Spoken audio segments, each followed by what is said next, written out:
Vreau să tac. Nu mai cred în comunicarea vieții, a disperării. Cred în trup și în milioanele de resorturi pe care le are mintea de a se sustrage, de a se feri, de a apăra lovituri care nu sunt, dar care se simt atât de ascuțit. Cred în mobilitatea creierului de a se înveli în forme străine. Și mie, și ție, și lui însuși. Forme în care nimeni, vreodată, să nu le recunoască. Cred în durerea vie, în copiii proaspeți ca pâinile, care încălzesc diminețile, în frunze cărnoase rupte cu dinții. Cred într-o dragoste ca fierbințeala reșoului iarnă, care încălzește până la marginea patului. Iar dincolo rămâne înghețul. Totul se vede. Dacă nu mai am pe nimeni alături, în geam stă o pădure și mi-acoperă soarele. Așa sting lumina care mai este și mă dezbrac de tot. Iată frigul, iată corpul meu, iată tot ce am astăzi. De nu ar fi așa urât, o fiară se pregătește să sară din el.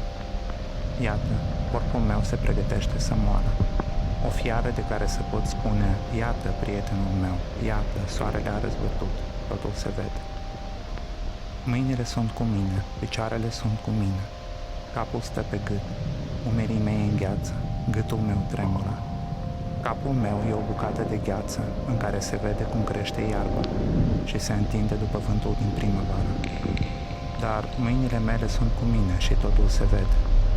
Mâinile mele leagănă un ciopănaș rece. Mâinile mele cresc din umerii aceștia.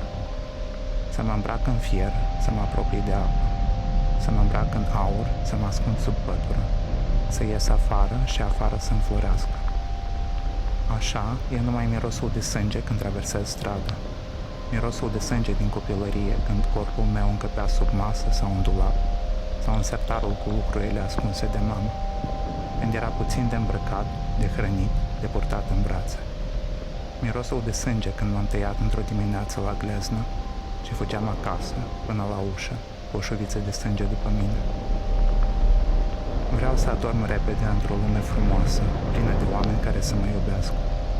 Toată dragostea și pătura peste corpul meu, ca peste o groapă adâncă. Dacă pun în foc 2 degete, ele vor arde. Dacă duc spre inimă 2 degete, ele vor arde.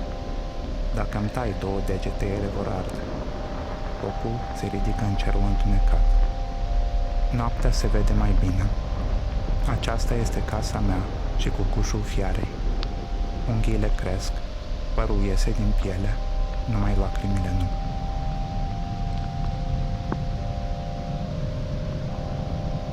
Nu există speranță. Există doar imense fotografii de grup. O piele bine întinsă. Un ghem de ură în stomac. Trenul din care nu vei coborî niciodată a luat foc. Oferi afecțiune cu membrele tale fantomă. Bule de aer când deschizi gura. Zâmbetul perfect decupat. Cineva să te țină de mână. Cineva să te ajute să adormi. Așa cum în mări foșnește sarea, inima ta. Mă iei în brațe, îmi spui că suntem la fel de reci. Înseamnă că frigul e pentru amândoi. Aproape ne atingem. Îmi arăți rănile tale. Ai avut atâta grijă de ele. Le-ai făcut cu minți, frumoase, par animale de casă și ne privim ca prin cristale răsturnate. Îți odihnește rănile lângă mine și odihniți ducem cu noi ospețe întregi. Noaptea asta e de prea multă vreme, îmi spui. Și mâinile tale, de parcă mi-ar întinde pumn de păsări înghețate, mă rogi să te acopăr cu viță sălbatică. Nu pot, îți spun. Îți arăt cât suntem de rămași și cât o odihnă. Aproape te iau în brațe. Aproape mă feresc de rănile tale și ne uităm unul la altul, cum altfel, ca prin cristale răsturnate. Nu zicem nimic.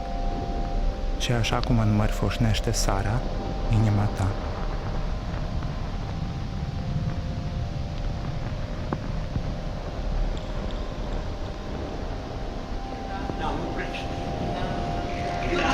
Да, я. Тут нет отдельных названий, потому что для меня это один целый организм. Я не разделяю каждую работу название. Название через прикосновение.